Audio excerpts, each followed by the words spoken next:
Plastique is a faux painting technique that provides a rich mottled texture to enhance any room. It's a quick process to create. In fact, it's a fun, active process where you move quickly as you apply the effect. In this module, we'll teach you a plastique technique that you can try. Here's how to do it. We've already painted 2 coats of primer on this demonstration section of drywall. Your wall should be clean, sanded, and smooth. Even if the existing paint is in good condition, it's a good idea to prime the room again. In this example, we'll be applying both a darker blue color and a lighter green color over a light green base. You can experiment to determine what combination of colors will work in your room.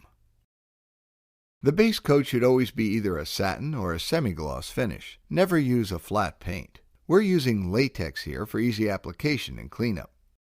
Apply the base coat over the primer coat with a roller, working over a 2 to 3 foot section of the wall, starting with a W pattern to distribute the paint, and filling in the spaces in between with even strokes of the roller.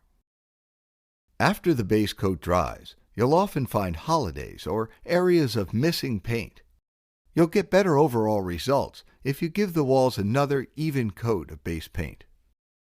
We'll be applying 2 tinted glazes, made up of a blend of latex semi-gloss, gloss, or eggshell finish, with 2 colors that you've chosen, mixed in with a latex glaze. The glaze is a clear carrier that you use to make the color more transparent and to allow you enough time to lay down the pattern. The mixing ratio is 5 parts of latex glaze to 1 part of eggshell latex paint. The glaze looks milky white, but it dries clear. Measure and pour the glaze into the mixing bucket first, and then the blue latex paint we've selected for the first process color. Stir the glaze thoroughly to blend the glaze and paint together.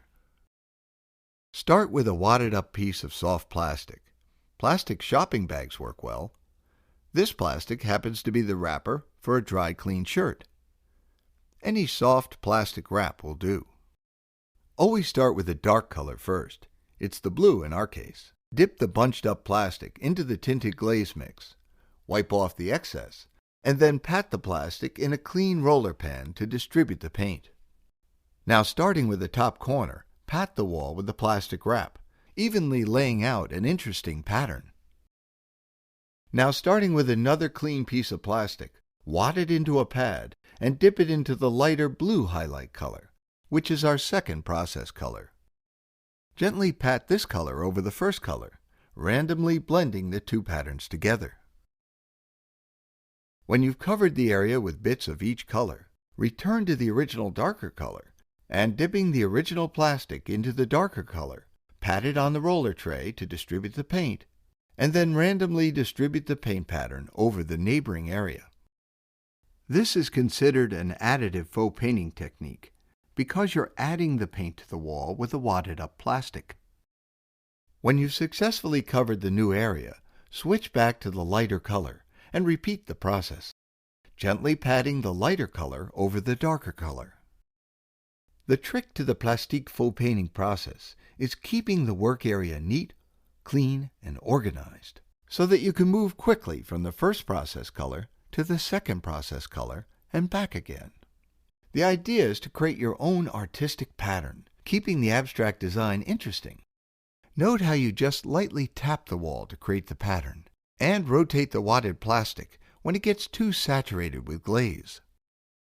Stand back from the wall from time to time to make sure that the results are uniform in color and density as you move across the wall. You can always go back and touch up the area with either a lighter or darker color to make the pattern even. The result is a richly textured, hand-wrought pattern.